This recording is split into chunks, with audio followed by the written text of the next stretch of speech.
मेरे दोस्त, मेरे साथी, आपको पता होनी चाहिए कि बिहार आईटीआई का फॉर्म आ चुका है और फॉर्म ऑनलाइन होना शुरू भी हो गया है।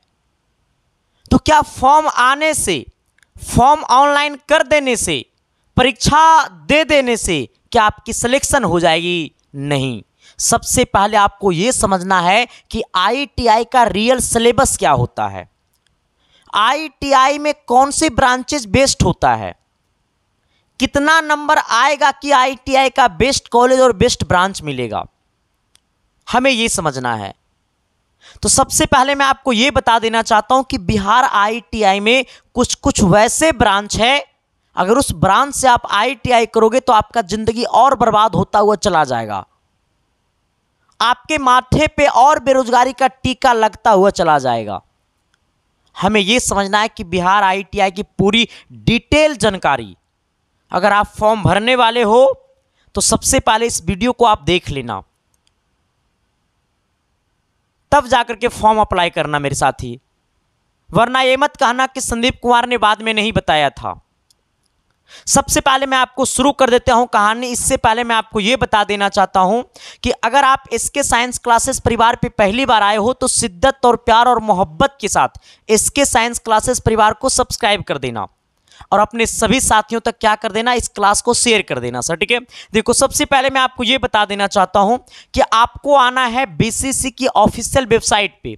जब बीसीसी की ऑफिशियल वेबसाइट पे आइएगा तो ऑनलाइन एप्लीकेशन फॉर्म में आइएगा, यहां पे लिखा हुआ online application portal ITI CAT, यानी हमने ये कहा है कि बिहार आईटीआई का फॉर्म ऑनलाइन होना शुरू हो गया। ये फॉर्म कब से कब तक ऑनलाइन होगा तो मैं आपको ये बता देना चाहता हूं, जरा आप ये सुन लीजिएगा।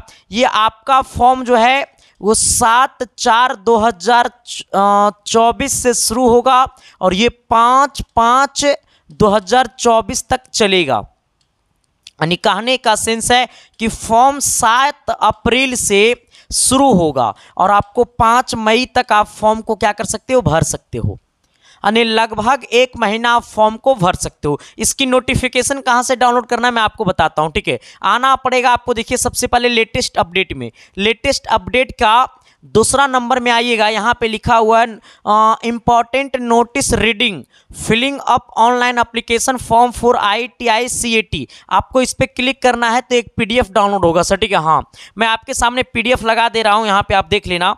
ये पीडीएफ में आपको लिखा हुआ है साफ शब्दों में 3 नंबर में पढ़ना कि ऑनलाइन आवेदन के लिए रजिस्ट्रेशन कराने की प्रारंभिक तिथि 7/4/2024 और अंतिम तिथि 5/5/2024।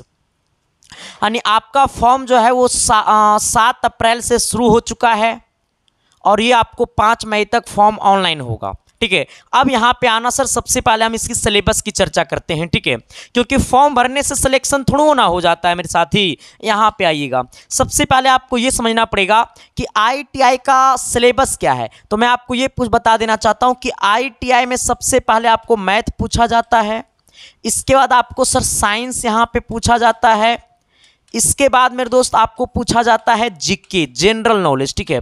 अब मैं आपको यह समझा देना चाहता हूं कि इसमें साइंस कितना नंबर, मैथ कितना नंबर का आता है, मैथ, साइंस और जीके कितना कितना नंबर का आता है। हम आपको यह बता देना चाहता हूं, मैथ जो मेरे दोस्त वो 50 प्रश्न पूछेगा, इससे कितना प्रश्न पूछेगा, 50 प्रश्न मैथ से पूछेगा, 50 प्रश्न आपको साइंस से रहेगा और 50 प्रश्न आपको क्या रहेगा मेरे दोस्त, आपको जीके रहेगा, ठीक है। हाँ, अब आना यहाँ से, अब आगे समझिएगा कंडीशन को, क्या आगे कंडीशन क्या है।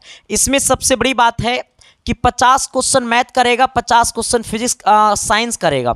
साइंस में फिजिक्स, केमिस्ट्री, बायोलॉजी तीनों रहेगा सर, ठीक है। हाँ, यहाँ पे ये समझना है कि एक क्वेश्चन 2 नंबर का रहता है तो 50 क्वेश्चन कितना, 100 मार्क्स का हो जाएगा। ये 50 क्वेश्चन का मतलब कितना, 100 मार्क्स हो जाएगा। ये 50 क्वेश्चन का मतलब कितना हो जाएगा, 100 मार्क्स हो जाएगा।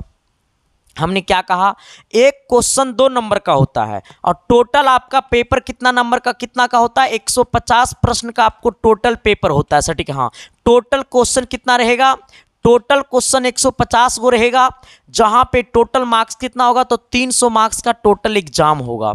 हमने क्या कहा, आप यहां पे समझ गए होंगे ना कि टोटल आपको 300 नंबर का एग्जाम होगा जहां पे 150 क्वेश्चंस रहेंगे। जहां पे आपको सर 50 मैथ रहेगा, 50 साइंस रहेगा, 50 जीके रहेगा।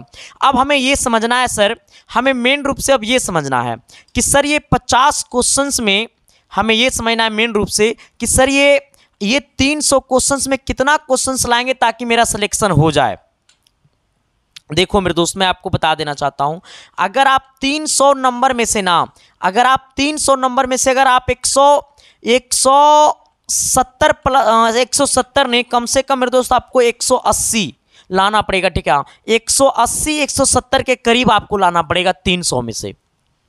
अगर आप 300 में से 170 180 के करीब आप लेकर के चले आते हैं तो आपकी आईटीआई में सिलेक्शन निश्चित रूप से तय है। देखो फंसता है मामला कहाँ, आईटीआई का फॉर्म जो है ना वो 10th पास पे भरा जाता है। आईटीआई का फॉर्म वो लोग भी भर देते हैं जो ग्रेजुएशन किए हुए हैं, जो 12th पास हैं, तो कंपटीशन थोड़ा हाई हो जाता है। और आईटीआई का कॉलेज कम है और सीट कम है आईटीआई में, इस बात को पहले आपको समझना पड़ेगा। हमने क्या कहा, आईटीआई में सीट भी कम है और कॉलेज भी कम है और कंपटीशन हाई है। यहां से समझिएगा, आईटीआई का फॉर्म देखो कितना लोग फिलअप करता है। यहां पे आइएगा, आईटीआई का पहले तो 10th पास का बच्चा फॉर्म भर देते हैं, फिर इसके बाद 12th पास वाला बच्चा भी फॉर्म भर देता है, फिर ग्रेजुएशन जो किया हुआ है ना बीए बीएससी वो भी लोग इसका फॉर्म भर देता है, क्योंकि रेलवे में सबसे ज़्यादा आईटीआई का महत्व है, तो आईटीआई का सब कोई फॉर्म भर देता है। अब आना यहाँ पे देखो 10th, अगर आप, हाँ एक बात और बता देना चाहता हूँ, अगर आप 10th पास हैं और आईटीआई का फॉर्म भरे हैं तो आईटीआई जब आपको डिग्री मिलेगा मेरे दोस्त, तो आपको 12th बोर्ड प्लस आईटीआई का डिग्री मिलेगा। हमने क्या कहा, अगर आप 10th पास पे आईटीआई का फॉर्म भर रहे हैं, हमने क्या कहा, अगर आप 10th पास हैं और आईटीआई का फॉर्म भर रहे हैं तो आपको 12th का भी डिग्री मिलेगा और आईटीआई का भी डिग्री मिलेगा। हाँ, ऐसा बिहार सरकार की तरफ से रूल है, आपको दोबारा 12th नहीं करना पड़ेगा। ऐसा मत कहिएगा कि हमने 10th पास के बाद आईटीआई किया है तो सर हमको फिर 12th बोर्ड एग्जाम का भी तैयारी करना पड़ेगा 2 साल, नहीं। आप जब 10th पास पे आईटीआई करोगे तो उसमें आपको 12th और आईटीआई दोनों का साथ डिग्री देगा, ठीक है। अब कहोगे सर आईटीआई की बेनिफिट कहाँ है, आईटीआई का सबसे ज़्यादा बेनिफिट है सरकारी जॉब में, ठीक है। हाँ, दूसरी बात, आईटीआई का सबसे बढ़िया ब्रांच कौन होता है, तो इलेक्ट्रॉनिक्स ले लेना, फिटर हो गया, ये सब जो ब्रांचेस है वो थोड़ा ठीक ठाक है। बाकी 2-4 ब्रांच ही आईटीआई का बढ़िया है, बाकी सब बर्बाद ब्रांच है जिसकी कोई वैल्यू नहीं होती है सरकारी जॉब के लिए। तो इलेक्ट्रीशियन रहेगा, फिटर रहेगा, डीजल रहेगा, ये सब ब्रांचेस लगभग ठीक ठाक हैं, बाकी सर ब्रांचेस अच्छे नहीं होते हैं।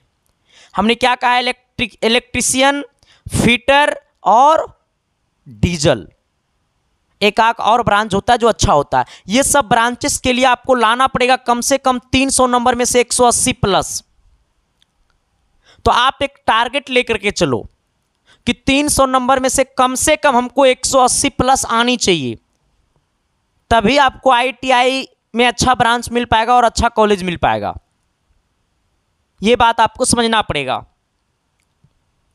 दूसरी बात, आईटीआई में कंपटीशन हार्ड इसलिए हो जाता है मेरे साथी क्योंकि बूढ़ा लोग भी भर देता है आईटीआई का फॉर्म, तो सर आपको समझना पड़ेगा, हवा नियर फॉर्म भर देने से हवा वाला रिजल्ट नहीं हो जाता है, जिंदगी बर्बाद हो जाएगा मेरे साथी। निकले थे जिंदगी आबाद करने, रास्ते में हो गए बर्बाद, ना बचे राही का घाट, ना बचे मुसाफिर की राह। चलोगे रास्ते पे मंजिल पाने के लिए, पता चला ना तो मंजिल मिला ना तो हम मिले। तो मेरे साथी आप सभी से रिक्वेस्ट है, अगर आप आईटीआई करना चाहते हैं, आईटीआई का फॉर्म भरना चाहते हैं तो चीज़ों को समझिएगा, तभी फॉर्म को फिलअप कीजिएगा। ऐसे फॉर्म को फिलअप कीजिए और एक बार आप कोशिश कीजिए, होना ना होना तो वो दूर की बात है। बाकी मेरे दोस्त आपको इसकी पूरी डिटेल वाला एक वीडियो हम आपको और लेकर के आएंगे, ठीक है। ये वीडियो में आपको हम पूरा डिटेल नहीं बता पाए हैं, एक और वीडियो इसका हम पूरा डिटेल लेकर के आएंगे। इसके लिए आप इसके साइंस क्लासेस परिवार को सब्सक्राइब कर देना और अपने सभी साथियों तक इसके साइंस क्लासेस परिवार को शेयर कर देना, ठीक है, ताकि मेरे दोस्त आपके अंदर कोई भी डाउट ना हो। तब तक के लिए सभी को थैंक यू और लव यू। मिलते हैं आप सबके बीच हम अगली क्लासेस में, तब तक के लिए bye bye, thank you, love you.